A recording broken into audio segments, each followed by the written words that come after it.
It was a bright, busting day on the island of Sodor. Over the island, steam engines and diesel engines were happily working together. Sir Topham Hatt came to see Thomas, said Sir Topham Hatt, whistled Thomas proudly.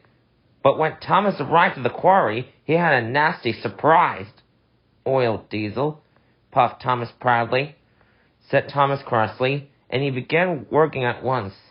But Diesel was soon up to his old tricks.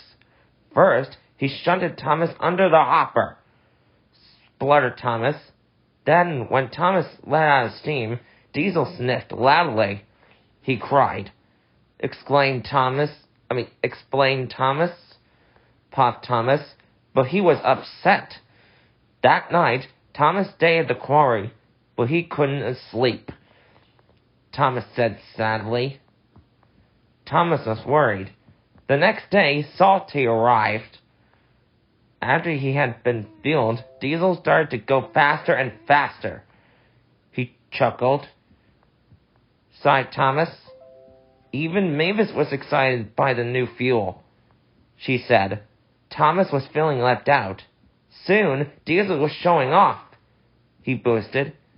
Suddenly, Diesel's engine caught. Then it started to splutter. Black, smelly smoke billowed from his exhaust. Well, Diesel, Mavis started blowing smoke too. She groaned. The quarry manager was upset. He cried. Soon, all the other Diesels got sick. Harry, Bert, and even Salty had ground to a halt. So Sir Topham Hatt called the quarry manager, and the quarry manager came to see Thomas. Whistled Thomas, and he steamed out of the quarry as fast as he could. At last, he arrived at the fuel depot. Thomas cried, said the workman. Thomas was soon loaded with trucks carrying fuel drums. The fuel drums were very heavy. Thomas pushed with all his might. His pistons creaked and his wheels squeaked, but he kept on pumping. Thomas trundled all over the island with fresh fuel for everyone. For Salty, for Harry, and for Bert. Thomas was feeling very tired, but he still had one more delivery to make.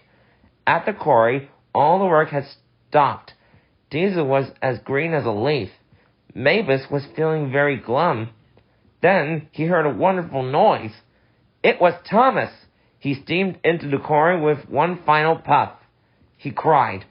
Mavis and Diesel had all the bad fuel drained out of their engines and all the good, clean fuel poured in. Sighed Diesel. Purred Mavis. Soon the quarry was clattering with the sound of work. And finally, the important job was done. Sir Topham Hatt arrived with Percy. Boom, Sir Topham Hatt, said Thomas proudly. And even Diesel had to admit that. Thomas's very special engine, even if he is a steamy,